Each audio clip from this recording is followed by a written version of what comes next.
V S ಕಿಚನ್ಗೆ ಸ್ವಾಗತ. ಇವತ್ತು ನಾನೊಂದು ಮಾವಿನ ಹಣ್ಣಿನ ಸ್ವೀಕರಣೆ ಮಾಡೋದು ಹೇಳ್ಕೊಡ್ತಾ ಇದ್ದೀನಿ.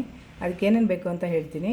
ಮಾವಿನ ಹಣ್ಣು, ಬೆಲ್ಲ, ಗಸಗಸೆ, ಹುರ್ಗಡ್ಲೆ, ಹಾಲಿನ ಕೆನೆ, ಏಲಕ್ಕಿ ಪುಡಿ, ಇವಿಷ್ಟು ಬೇಕಾಗಿರುವ ಸಾಮಗ್ರಿಗಳು. ಮಾಡೋದು ಹೇಗೆ ಅಂತ ನೋಡ್ಕೊಳ್ಳೋಣ.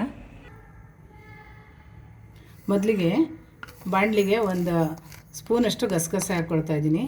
ಇದನ್ನು ಒಂದು ಸ್ವಲ್ಪ ಹುರ್ಕೋಬೇಕು ಚಟಪಟ ಅನ್ನೋ ತನಕ.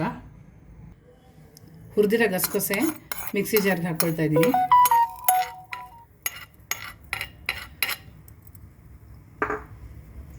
ಹುರ್ಗಡ್ಲೆ ಒಂದು 2 ಸ್ಪೂನ್ ಇಟ್ಕೊಂಡಿದ್ದೀನಿ, ಅದನ್ನು ಮಿಕ್ಸಿ ಜಾರ್ಗೆ ಹಾಕ್ಕೊಳ್ತಾ ಇದ್ದೀನಿ.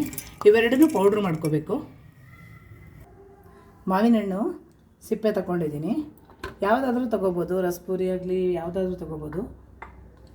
ಈಗ ಇದನ್ನು ಸಿಪ್ಪೆ ತೆಗೆದು ಈ ರೀತಿ ಕಿವುಚ್ಕೋಬೇಕು. ಅಂದರೆ ಇದ್ರದ್ದು ಇದೆಲ್ಲ ರಸ ಎಲ್ಲ ನೀಟಾಗಿ ಬಿಡಬೇಕು. ಆ ರೀತಿ ನೀಟಾಗಿ ಕಿವುಚ್ಕೋಬೇಕು. ಈಗ ಹಣ್ಣನ್ನು ಈ ರೀತಿ ಎಲ್ಲ ನೀಟಾಗಿ ಕಿವುಚಿ ರೆಡಿ ಮಾಡಿ ಇಟ್ಕೊಂಡಿದ್ದೀನಿ. ಈಗ ಏಲಕ್ಕಿ ಪುಡಿ ಹಾಕ್ಕೊಳ್ತಾ ಇದ್ದೀನಿ. ಮತ್ತು ಹಾಲಿನ ಕೆನೆ ಒಂದು 2 ಸ್ಪೂನ್ ಹಾಕ್ಕೋಬೇಕು.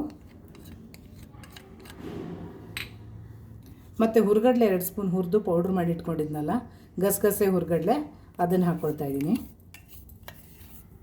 ಇದು ಹೋಳಿಗೆ ಜೊತೆ ತಿನ್ನೋಕ್ಕೆ ತುಂಬ ಚೆನ್ನಾಗಿರುತ್ತೆ. ಮಾವಿನ ಹಣ್ಣು ಸೀಸನಲ್ಲಿ ಮಾಡ್ಕೊಳ್ಳೋವಂಥ ಒಂದು ಒಳ್ಳೆ ಸ್ವೀಕರಣೆ. ಈಗ ಸಿಹಿಗೆ ಎಷ್ಟು ಬೇಕೋ ಅಷ್ಟು ಬೆಲ್ಲ ಹಾಕ್ಕೋಬೇಕು. ಕುಟ್ಟಿ ಪೌಡ್ರ್ ಮಾಡಿ ಹಾಕ್ಕೋಬೇಕು. ಎಲ್ಲ ಕುಟ್ಟಿ ಪುಡಿ ಮಾಡಿ ಇಟ್ಟಿದ್ದೀನಿ, ಅದನ್ನು ಹಾಕ್ಕೊಳ್ತಾ ಇದ್ದೀನಿ.